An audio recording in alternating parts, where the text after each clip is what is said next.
3 वर्ष पहले की एक घटना है। एक जगह एक आगजनी की घटना घटित हुई।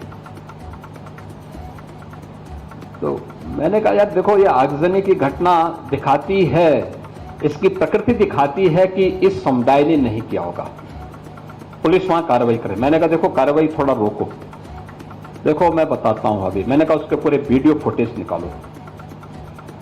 तो आप आश्चर्य करेंगे कि आगजनी करने वाला एक व्यक्ति, वह केसरिया गमछा बांधा हुआ है, लेकिन आगजनी करते समय अचानक उसका गमछा निकला, आगजनी करते करते उसके मुंह से निकल पड़ा या अल्लाह। तो मैंने कहा देखो, किस समुदाय हिंदुओं की एक जाति को बदनाम करने के लिए किस शरारत के तहत गमछा बांध करके और पूरी व्यवस्था को अपमानित कर रहा है।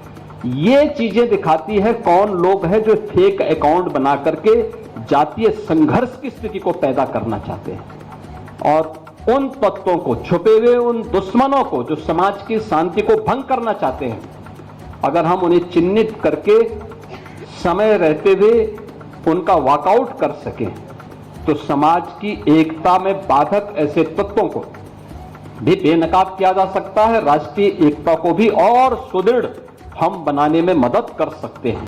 सावन के महीने के ठीक पहले, इसके ठीक पहले मुहर्रम का आयोजन हुआ।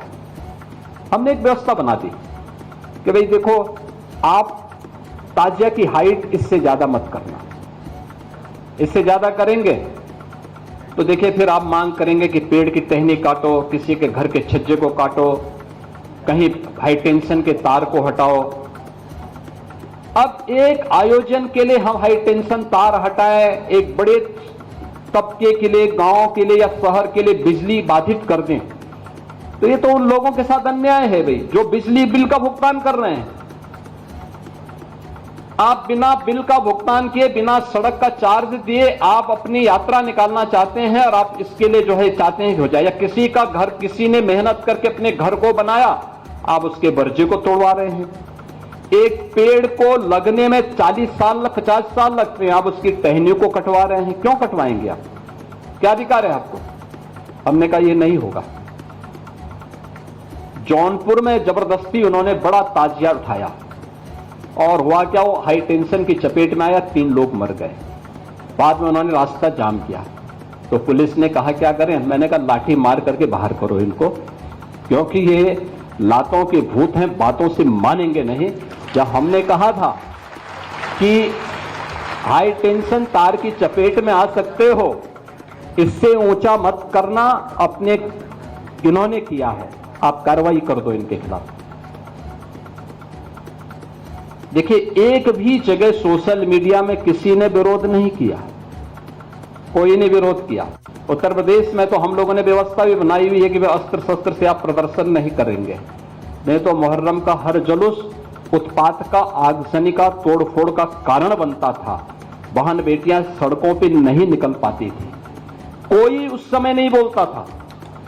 लेकिन दूसरी तरफ आपने इस बात को देखा होगा, कावड़ यात्रा चल रही है, समाज का सबसे यानी श्रमिक वर्ग से लेकर के उच्च वर्ग तक हर व्यक्ति इस अभियान के साथ जुड़ा हुआ, एकता का अद्भुत संगम, कोई भेदभाव नहीं, न जाति का भेद है, न क्षेत्र का भेद है, न वर्ग का भेद है, न मत का भेद है, न संप्रदाय का भेद है। हर हर बम बम बोलते हुए जाते हैं, 300-400 किलोमीटर पैदल जाते हैं, फिर वहां से जल लेकर के कावड़ को कंधे में रख करके फिर उसी प्रकार से, उसी भक्ति भाव के साथ चलते हैं। लेकिन मीडिया ट्रायल होता है, मीडिया ट्रायल होता है, बदनाम किया जाता है, खूब उसके बारे में लिखा जाता है, उन्हें उपद्रवी और आतंकवादी तक बोलने का दुस्साहस होता है। यह वह मानसिकता है जो हर प्रकार से भारत की विरासत को अपमानित करना चाहती है।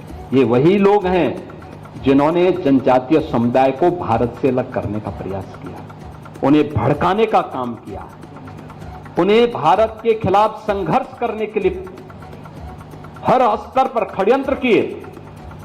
ये वही समुदाय है जो भारत की आस्था का सदैव अपमान करता है। और यही वे लोग हैं जो आज सोशल मीडिया प्लेटफॉर्म का फेक अकाउंट बना करके जातीय संघर्ष की स्थिति को पैदा करना चाहते हैं। आप देख रहे हैं इम्पैक्ट भारत।